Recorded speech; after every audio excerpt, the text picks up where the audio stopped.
everyone. Welcome back to episode 41 of the Two Brits, One Yank podcast. My name's Connor Kelly. I'm with my Brit, Sam Boade. And we have one of my favorite people in the world. I'm so happy. We have our first female guest, actually second female guest on, Ali Caulfield. Second female guest, first footballer that's a female, Tess Boade, the legend. Wow, CK, I can't believe you and your element here. You switched a switch and you're just in your pod mode. Don't Tess, he loves it. You're He made loves for it. this, Connor. I'll tell you what, it's taken some practice. In the beginning, I literally didn't speak. The Maidstone owner used to listen and was like, Connor, you don't say anything for like 2 hours. And I was like, okay, we got to change that. So I've come a long way. Okay, so now they let you do the intro and then you're just muted. Yeah. Am I muted? No, you idiot. Oh.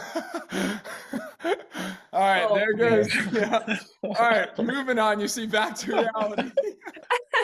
This is why they usually don't let you talk. Yeah, exactly. First set of muted. I thought you guys couldn't hear me. You are an idiot, seriously. Connor. Yeah, for everyone's soul, had a scheduling conflict, so he can't be here today. But, Tess is, where are you now, Tess? San Francisco. So, yep, about 8-hour time difference to the English and Irish guy. So, yeah. There's a lot of time differences to juggle there. It was tough. Yeah. What is the time there? It's 8:10 a.m. Fair play, Tess. Fair play. Setting the alarm to come onto the pod. That is great dedication. We appreciate that. I know. More than you know, Tess. More than you know. I mean, I was there last week, 7 a.m. for a call. I was dead asleep for the whole pod. I watched it back. I was like, damn, you got to come with some energy next time, Con. Wait, I saw the little highlight of that on your guys' story. Yeah. Sure, I was dead and it was bloody 12:30 here or something. God knows how you guys feel at the minute. Yeah, exactly. It's not too bad here for me. It's like, what time is it? 11 over here, so not bad. It is. Yeah. There we go. Well, Tess, we start our pods with guests with the same question every single time. What was your first footballing memory? Oh, okay. I mean, first memories, probably just going to my brother's games. Have an older brother, so he was 3 years older. Would always just go to his. I mean, I was probably like 3, 4, just running around the sideline with my sister. But let's see, first real all right, soccer is gonna be it. Was probably like 5th grade or so. So what? Maybe I was. How old are you in 5th grade? Like 10? Yeah, like 10 or 11, something like that. Yeah, like 10 or 11, and I was on this 3v3 team. We're called the Lima Beans, and we were elite. We would win everything. Then we went to regionals, won regionals, went to nationals. This was like Kick It, Connor. Did you ever do 3v3 Kick It? No, I never did it. Oh, really? That shocks me. Yeah, we used to just do futsal. Okay, futsal. Yeah. But we would go to Orlando for nationals, and in 5th grade we won, and we got this trophy, and it said world champions on it. I still have it. It was I don't know why it's world champions, but that was the moment that I was like, all right, this is pretty fun. I'm pretty good at this. Let's see where this goes. Wow, that's probably one of the first football memories that I've been like, oh my God, that's unbelievable. Isn't that hilarious? I was like 10. That is, wow. So you went all the way to Orlando from Colorado for, the viewers that don't understand, that's what, 3 hours by plane? Yeah, probably more, but yeah, 4. Yeah. Yeah, sorry. You say for the viewers that don't understand. For Sam that doesn't understand. Yeah. To break it down for Sam, that was like a 4-hour flight away, and I was 10. Wow. And me and I had 6 other girls on my team, and we just went down there and played teams from Texas and North Carolina, California, teams from everywhere. Is that like a yearly tournament or? Yeah. It's so funny because there's a lot of girls that play now that I remember playing against at age 10. Which is crazy. Oh wow! So it's done almost full circle. Yeah, yeah. It's funny how football works like that. Like I Mm-hmm. Such know a small world. when I was younger coming through Charlton, like when I left there, I remember thinking I'll probably never see these guys again. And then when I signed for Maidstone last year, you're bumping into so many of them when we played like friendlies and stuff. It's mad how football just does a Yeah. full circle like that. No, it's crazy. Even Do you on know what I like mean? even on the other side of the world. Like when Yeah. I played in Australia for a bit, and after each game there'd be someone that I kind of knew or had a Hmm. friend of a friend. It was crazy.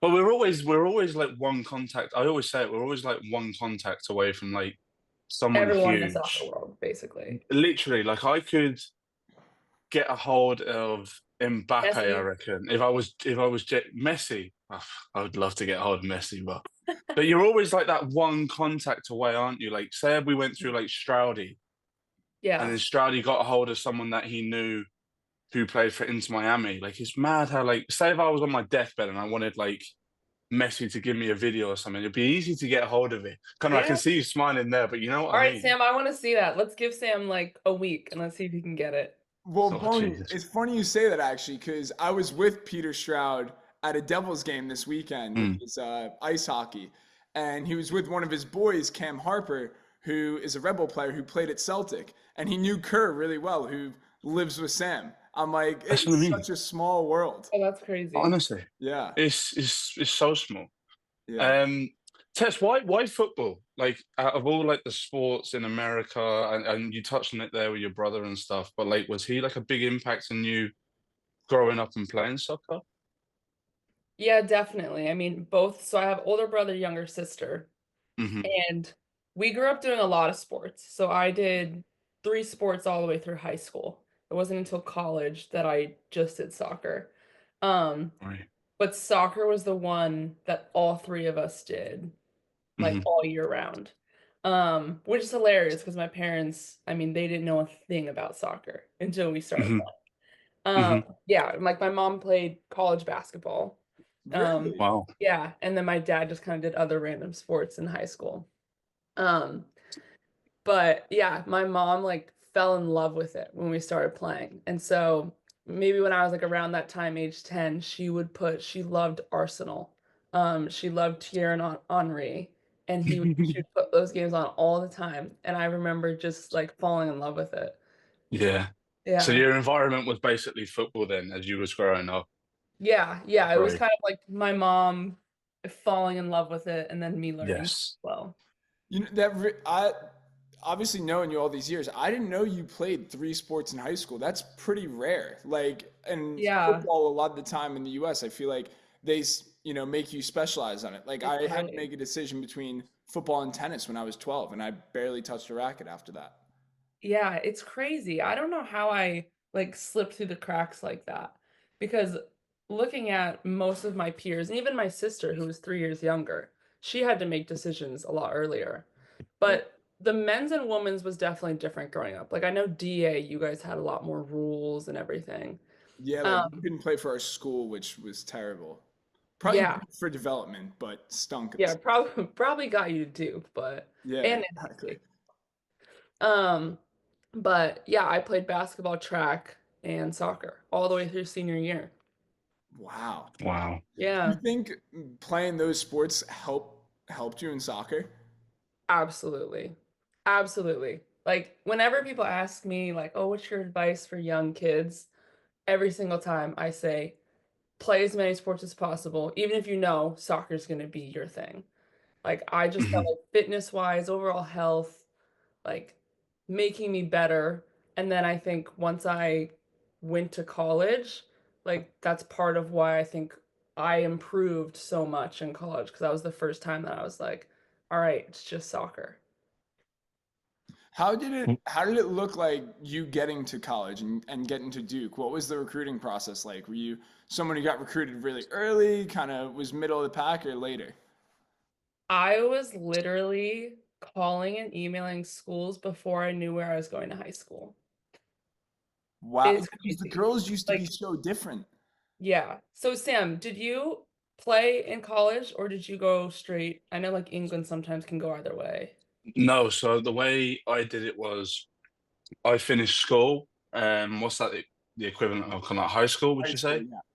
Finished high school, and then I went straight into a scholarship program with an academy Okay. that played at the time in the Championship, which is the second tier of English football.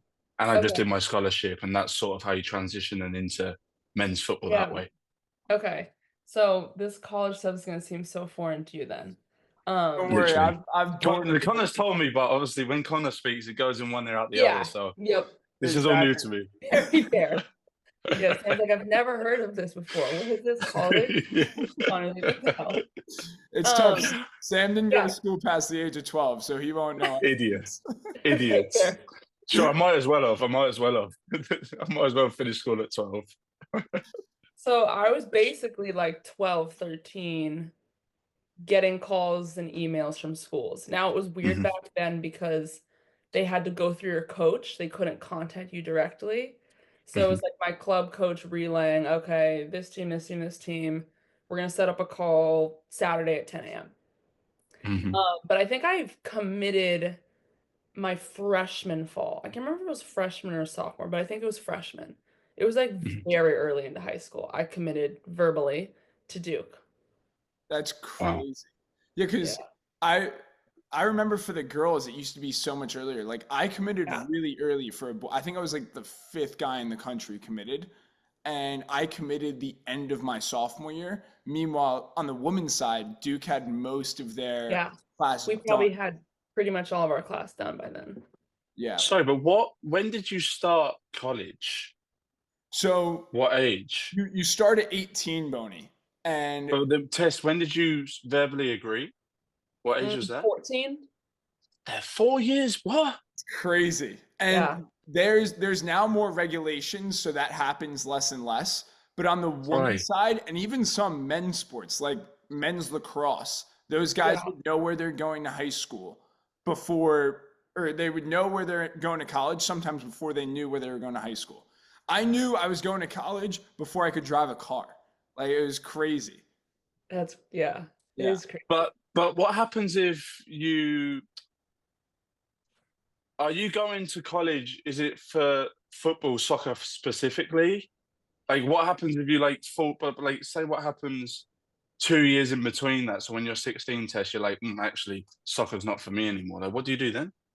And now, albeit it is verbally agreed, but what's the process there?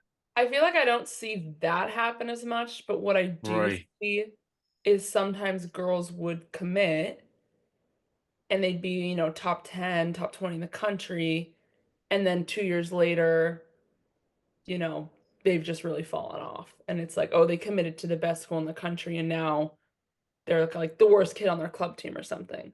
But And then could Duke turn around? Sorry, could Duke turn around and be like, "We don't want you anymore"?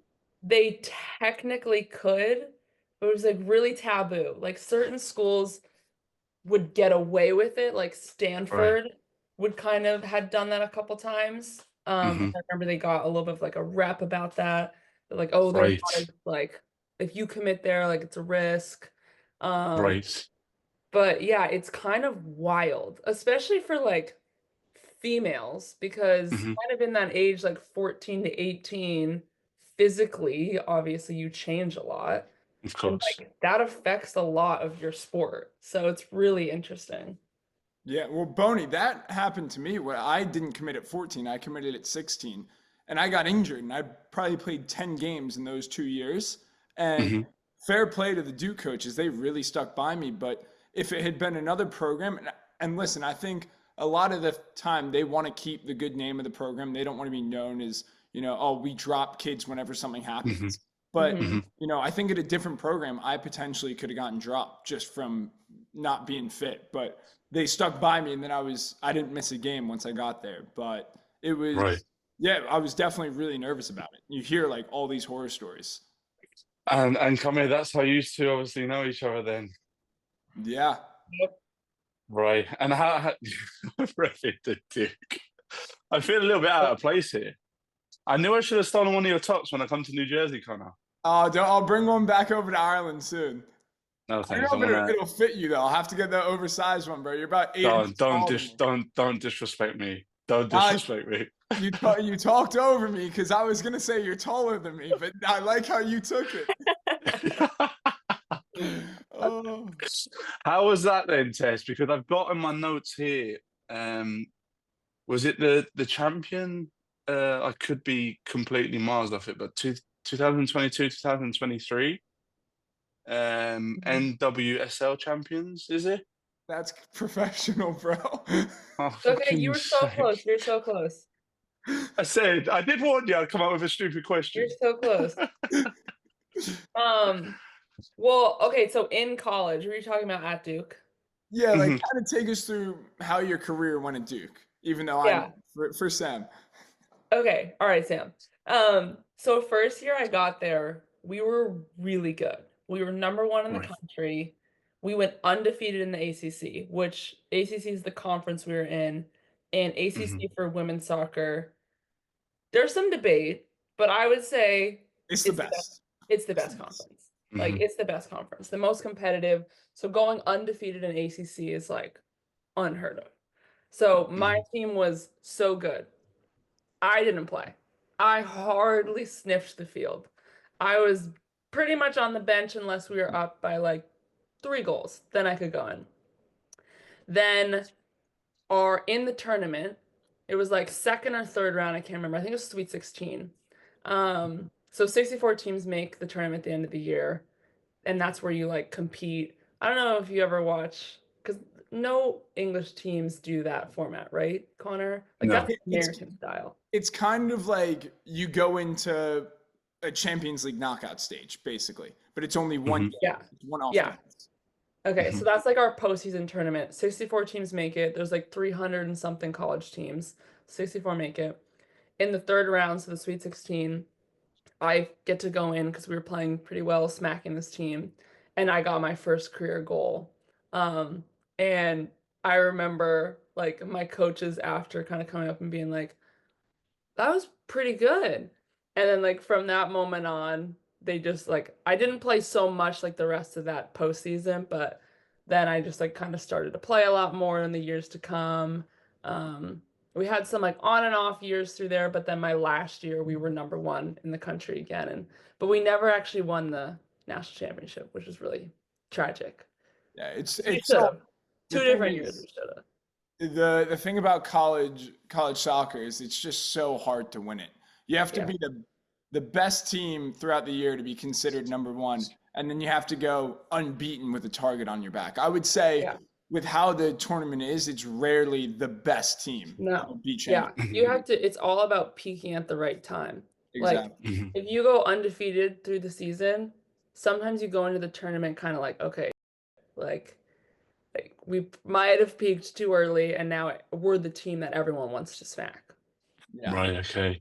Do you feel like that at the start where you wasn't perhaps playing as much? Do you reckon that sort of made you a better player almost? Maybe going through adversity at the start of your career, Hmm. making you more resilient. Do you reckon that sort of helped your career develop?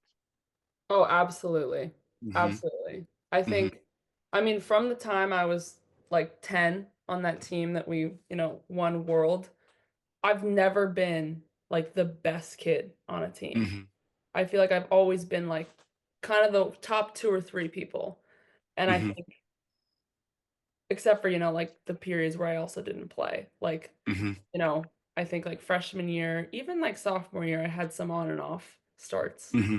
Um, and like that helped me so much because then entering pro, it's obviously like it's a wild ride. You can go from on one team starting playing 90, another team you're getting cut, and it's like it's crazy. And so I'm always so glad that I was never that kid who was like the best kid on every team all the way through.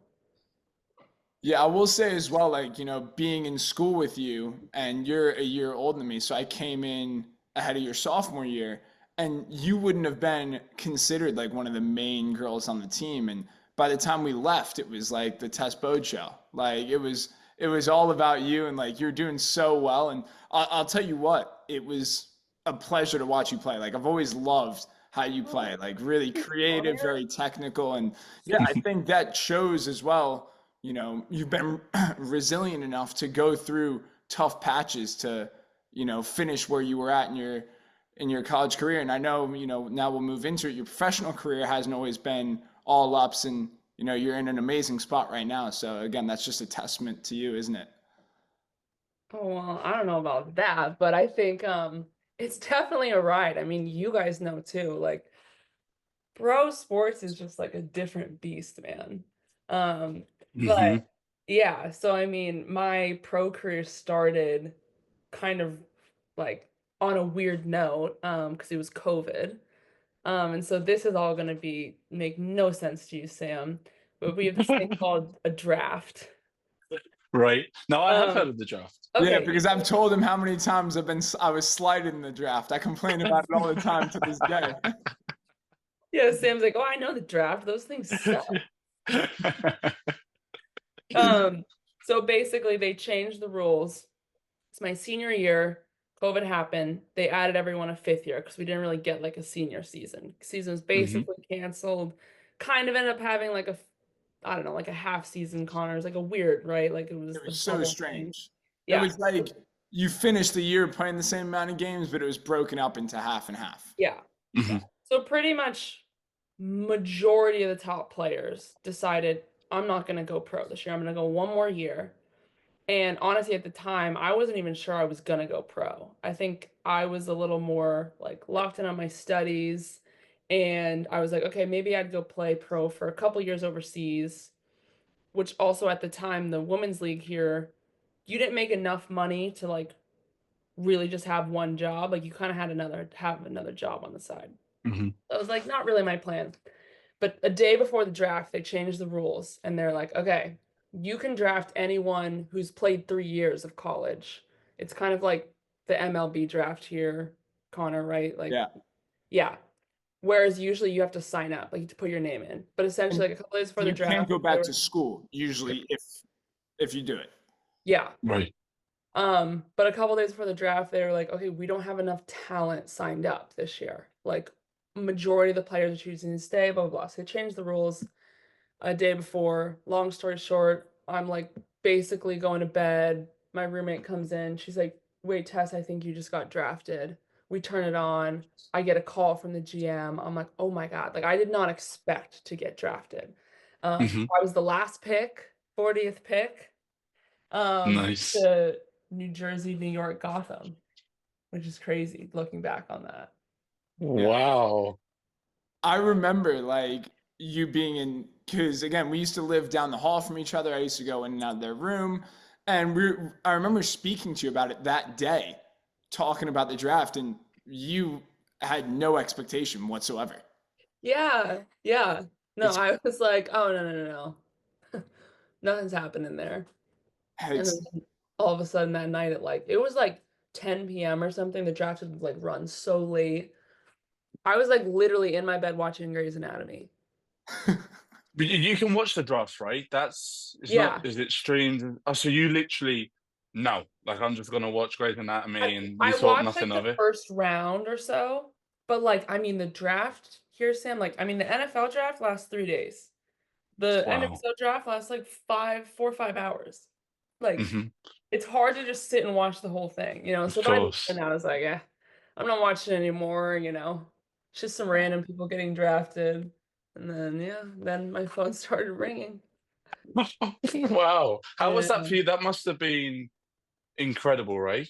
I Oh suppose for your yeah. family and stuff. Like, what was that like, that moment? It was yeah, it was first of all a shock. Um, Hmm. but it was also just it was like so validating. Like I think Hmm. like we talked about my career has always kind of been, you know, I've never been like the it player. And I think to then get drafted, it was kind of like, oh, like someone sees me, someone sees Yeah. like I'm valuable and can contribute to a pro team. Um, yeah, it was crazy.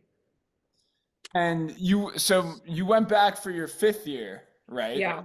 Yeah. And following that, you weren't eligible for the draft again, were you? Like Gotham still had your rights? No, which ended up kind of like screwing me slightly. Because then they had my rights for a year. I went and trained with them over summer, had a great time. their whole coaching staff changed that next off season. So they like wiped um everything. So everyone who was there who had drafted me was gone. And I mean, like the league here is still growing, and so there's different periods of like gray area. So it's super gray on like who has my rights and like how long do they have it. And so the draft happens, and in this draft period, the CBA, which is our collective bargaining agreement, it's basically like lists like the max salaries, like the everything changed drastically. It went from like I don't know what the numbers are, so don't quote me, but it's like 15K or something all the way to like 35K base salary, which I don't know, what is that, Connor? Like Yeah, it's 30 like pounds? 25, 30,000 pounds minimum that you now have to pay people versus 10,000 Yeah, pounds. plus housing. Hmm. So really Hmm. maybe close to double that. So that was like huge. And then in the draft that year, it just changed a lot basically. If you were first round, you ended up getting like a bigger salary and like Hmm. getting a lot of clout. And like I would have been probably one of those early picks in that class. But then because I'd already been taken, then my rights were at this club, and then it was kind of a mess. Like I got in contact with this agent right before, called the club up and was basically like, hey, like, I think you have my rights. And they were like, oh yeah, we do. Okay, like why don't you come to preseason? Um, and then long story short, I was there for like 2 or 3 months. Finally went in. I was like, "Yo, what's up? I'm not getting paid. I like kind of need to be somewhere on contract." And then they were basically like, "Yeah, we can keep you here for a few months until a contract opens up, but like we don't have anything right now." So then that was a whole firestorm. And then I got in some contact with people and ended up going back to North Carolina to the pro team there, which was the best thing for me in the end. It's crazy how, you know, again, it's professional sports, but the lack of organization, I think maybe that's one thing fans don't truly understand is that even at the highest levels of the game, there's Yeah, still so much human error and so much unorganization. It's crazy. Like they it's didn't crazy. realize they had your rights. And I guess looking back, like them, you're in your senior year before your last year, them entering you in the draft probably didn't serve you well because you could have been probably a top Yeah. 10 pick. But Yeah, yeah, it's all worked out in the end. So yeah. No, for sure. I mean, my move to North Carolina was like the best thing for me. yeah. How long were you there at North Carolina? 2 years North Carolina, and then going on my second year now in Bay. So, Yeah. So what has like the transition been like from the top of the college game, which is again a really high amateur standard for women's football, probably the highest in the world, better yeah. than I would say many top division women's leagues in other countries. But what's the transition been like from the ACC to the NWSL? Yeah, I think that I didn't expect it to be as big of a leap as there is in terms of like play and the level. Like Yeah. I think I thought coming from ACC, it was gonna be like similar quality, maybe a little better. But because like we would see all the people each year going in, and I'd be like, all right, I don't think they're that good, but they're playing on this team. Like, okay. Um, and so it definitely shocked me. My first like month or two preseason, I was like, dang, like, okay, these girls are like clean and sharp. Like, I was like, all right, I gotta like focus up every training, otherwise I'm screwed. Yeah. Did well, I would say for you as someone who's really technical, was still like a thing of, on the ball speed, stuff like that? Yeah, I think my first year, I'm so lucky I went to North Carolina because that's for sure like the cleanest, sharpest, most technical team. And so I think when I first showed up there, I was not the most clean and technical on that team, and I'm used to being always like the most technical, most clean. And I think by the end of my time there, I like kind of improved a ton and got back up to that standard. Um, but yeah, I mean, I was pretty shocked, which is funny. Like I shouldn't have been shocked. It's pro, like of course, but I was. But I think it makes sense as well, backing yourself as a player, being a top player in college for the last 2 or 3 years. you probably weren't challenged to that extent. So, Yeah. you kind of think you're at a level and like, oh, it can't get much better. Yeah. And then I guess you found out, I wouldn't say the hard way, but you found out going in that I guess it can. Yeah. 100%. And from there, you went on a loan, right, to Australia? I did. Yeah, yeah, I did. I was supposed to go for like 6 months or so. Um, so we decided this my rookie year. So first half of rookie year, again, kind of like Sam to your point earlier, like I didn't play. I was on the bench. Hmm. I wasn't even rostering. Like, so 26 are on the roster here, 20 travel and roster for games. I wasn't even Hmm. making that 20-man roster. And one day, randomly, towards the end of the season, couple injuries, I start from not rostering to starting. Didn't even like, there wasn't an in between. Wow. And then pretty much from that moment on, like I played 90 minutes and started every game I was available for from that game. But while I was not rostering, the club and I were working together to be like, okay, I haven't been getting games in the off season. We're gonna send you to Australia on loan so you can like get games and then come back. And so Hmm. we make this plan, sign it. Basically the next day, I all of a sudden start playing and playing 90 minutes. So by the time season ended and I was about to go to Australia, I was like, dang, like I'm exhausted now from the end of season. Like I don't really want to go to another season, but like I'd already, done the whole thing. So I go over there 2 months in. For second game in the season, I dislocate my shoulder and I like tear just everything in there basically. So on the first flight back to North Carolina getting surgery. So my 6 month, it was supposed to be 6 months or so in Australia, ended up just being two, which sucked. Why Australia, Tess? Was there a link between the two clubs, or because that's a So fair distance to obviously yeah, travel to go and get there's games, kind you of know? like this history of the American Women's League and the Australian being Okay, perfectly offset. right. So like American League runs, we start preseason like February and we run Hmm. until about November. Similar Australia to us, like yeah. October to like April. So you Yes. can like make the bulk of both. It used to be Hmm. exactly set up, but now that like we've been growing, trying to make the league longer. Right. Yeah, so a lot of girls in the US go play in Australia.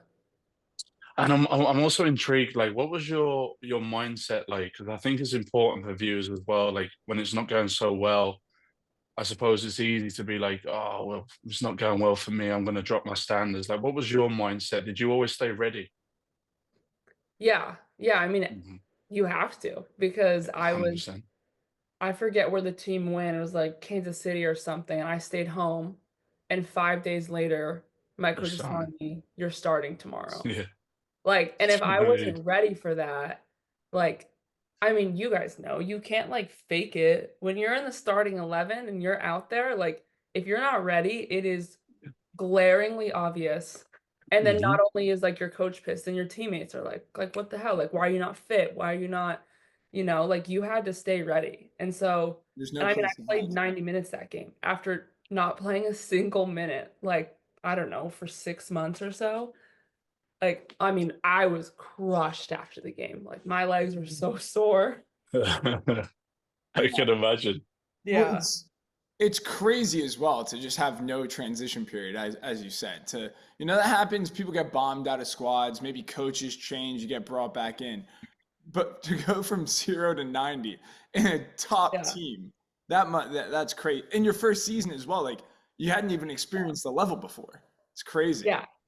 No, it was pretty nuts. Like I don't think most people have that kind of a like career path where it was just like zero to just like 90 minutes. And so you did 2 years at Courage. Can you take us through, how you got to Bay and how things are going for you there? I know it's a Yeah. great setup that you have over there. It looks Yeah. unbelievable. Yeah. So, I mean, this club I'm at now, Bay FC, like they are setting new standards for this league, which is incredible. Like we've got a new facility on the way that's going to be like quality of, high level clubs in England, Spain, like just it's going to be world class. It's going to be sick. And so it's really fun to have a club that's like invested and putting money in, like trying to get like this club probably has more staff than they have players, which is unheard of in the women's. Like that doesn't happen. Like our sideline looks bigger than our roster. Um, so it's been an incredible move. I think like Sam, this will be really foreign to you too, but essentially we have like these expansion drafts every couple of years because we're still a growing league. Like right now we have 14 teams. When I came into the league, we had 10. So every 2 years we're adding 2 teams. Wow. So they've now changed the rules, but 2 years ago when I came here, how it works is each team protects 9 players, and the expansion teams get to then like draft from the available. Yes. It's like more or less how it goes. It's a little more complicated than that and a lot more like backdoor deals and conversations. So mine was kind of like in the works for 2 weeks on some like kind of backdoor conversations. So I knew it was happening the night of the draft. And I like had more or less full autonomy to say like I want to go here or I don't. Like they're pretty respectful and like we're not going to take you away from your team and home if you don't want to come. But long story short, it was gut-wrenching to leave North Carolina because I loved that club. Like the team, just like you guys know when you're on a team with good team culture, like nothing better. Like just everyone in the locker room got along. It was great. So it was really hard to leave. But it has just been the best thing for my career to kind of get out here and then play like a new role. In North Carolina, I was always just like the young kid who was like playing pretty well and people were like, oh, nice. And then I come here and I'm like one of the captains. I'm like second year or third year in the league, looked at as a vet. It's been crazy. People call me vet and I'm like, not a vet. Not a vet. Like slow down. But yeah, so it's been the best thing for me. Wow. Tess, do you have I don't know if you're allowed to answer this, but do you have any ambition to maybe play in Europe? I don't know if that's you said there about obviously Bay at the minute they're expanding their training facilities. It's world Yeah. class, but like would you have any ambition to play in Europe, like England, for example? It's like I always used to say yes. Mm-hmm. But it's actually pretty hard as an American, especially to go to the England League. I think it's like England and Spain, I can't remember. There's these like standards. There's like a point system. I don't know. You have that on the men's side? Yeah, so No. it used to be for Americans, Boney, if you don't have dual citizenship, a lot of the time you have to play 75% of your team's of your national team's games in the last 2 years. So like Yes. there was even a goalkeeper, Brad Friedel. He signed Yes. for Liverpool and wasn't able to go for like 2 years, which is crazy. It's quite hard for Americans. That's why I'm lucky I have the passport. Yeah. Wow. Yeah, it's pretty hard. So, I mean, they're changing it a little bit. Like there's been some people who've gone over who don't kind of fall in those categories. I mean, I think it'd be sick. I'm a Man City fan, so I think it'd be sick to like go over and play on one of those teams. But I will also say I'm torn. Like I think the American League is growing so much, and I almost feel like a duty to stay and help build that. I think that there's like a hot topic of like people going back and forth recently. And it's hard because it's, both leagues. The English league is growing a lot. Like I would say historically, the American Women's League has been considered the best, but I think the best teams in England now are starting to probably pass the best teams here. I think we have more like top to bottom. Like, I mean, just last week, our 14th place team beat our first place team. Like, and that stuff happens regularly. Like our like parity is just unmatched. Whereas in the English league, I think there's like maybe 3 teams and they beat everyone else like 5-6-0. You see some crazy score lines. Yeah. That does not happen here. Like the competition level is like through the roof. Well, Tess, I know you're pressed for time, so I want to touch on 2 things before we let you go. First, how cool was it to play against your sister in a professional game? Oh yeah, that was sick. So I don't know, Sam, if you saw that, but I mentioned. No, I did. Okay, you did your homework. I got it here in my notes. Yeah, so my sister, she's 3 years younger than me, and you know, like it's been my whole life of like she'll come out train with me. She comes to some of my trainings and practices. And so just getting to like share that moment with her was so exciting. My parents were over the moon. My brother was pumped. It was really cool. It was really cool. Nice. I mean, could you imagine playing against Matt or me playing against Finn? That must Well, be. bro, I always grew up like hoping that my brother would play because I'd love to play with him or against him. Obviously, it's never happened. That brother's on to different things now. But I see it here. I see it here in the league, and I think that's such a cool thing for the family. Like, I Yeah. can't imagine how amazing that would have been for you, Oh my Tess, you know? gosh. Yeah. It Well, was awesome. Tess, Peter Stroud. He played against his brother Jared last Yeah. weekend. Boney, get on this. Tess as well. Jared used to play for the Red Bull. He gave his kit from that game to the Red Bull's kit man, not Oh, to you're an his own idiot. brother. The first time they played, they didn't swap jerseys. How are you going What to the do that? hell? Are you No, serious? Oh, he told me that. I was shocked. I'm That's gonna have to text hilarious. Shadi about that. I'm gonna have to text him about that. That would be my favorite jersey. 100%. Oh my Yeah, God. It obviously didn't even cross his mind, no? I guess. But yeah, I mean, what a proud moment that must have been for your family and for them to all be there as well. I know your parents used to come to games a lot. Like, I'd met your parents and your brother. Yep. I've never met your sister actually, because she was always kind of in season as well. Oh yeah, and she would be your favorite for sure. Really? Oh my God, me too. She's He speaks hilarious. highly of you, Tess, so do you know Yeah, what I it's mean? true. But no, it was a cool moment, and we did jersey swap. Yeah, I think we're gonna put up, and then I have the captain band from that game, which has like the game and the time and the date, which is really cool. So we're gonna like Amazing. put it all up in a frame or something this off season, and yeah, that'll be hmm sick. That is unbelievable. I'm so happy that you got to experience that for your family. That's amazing. Yeah. All Yeah. right, last question here again. We Okay. know you got to go, but can you give us, this will put you a bit on the spot actually. Can you Oh give us man. a five-a-side team of the best girls that you've played with and against? There's gonna be Oh some big names in here, Boney, mind you. This is Oh, gonna say no. be probably our best five-a-side team, I would say. Got some Really? good ones. okay, Go let's for it, see. Tess. Okay. All right, I'm gonna go. Do I have to put myself in it, or can I be on the bench getting these girls water? I mean, Tess, listen, you're a baller. If you want to put yourself in there, if you want to coach, kind of be jack of all trades, All right, all right, Wardlow. I'll be coach. I'll be coach. All right, I'm gonna go with Naomi Gurma. I think she is best center back in the world. She is class. Okay, it can be people I played against too, not just with. Yeah, yeah. Okay, last year, Bon Mati played against her. Yeah, Nice. it was sick. She is unreal. I mean, she's literally like, I think Ballon d'Or back to back, or maybe it was just last year. I can't remember, but she's legit. Wow. I'm gonna go with Mal Swanson. Grew up Top in player. Colorado, kind of like neighboring high schools and stuff. I think she's a beast. I've had Um, a crush on her since I was like 15 when she was in the Olympics. She's taken, unfortunately. That's why her name's not Malpew anymore. But yeah, she might be a little bit taken, Connor. Um, okay, I think I'll go. I gotta throw another defender in there. I'll go with also a Barcelona player, Moppy, the short blonde girl. She's sick. Oh yeah, yeah, yeah. Oh, we gotta get a striker. We gotta get a striker. I have a name here that I think you're gonna pull out, but I'm gonna let you see it. I'm gonna see if you do it.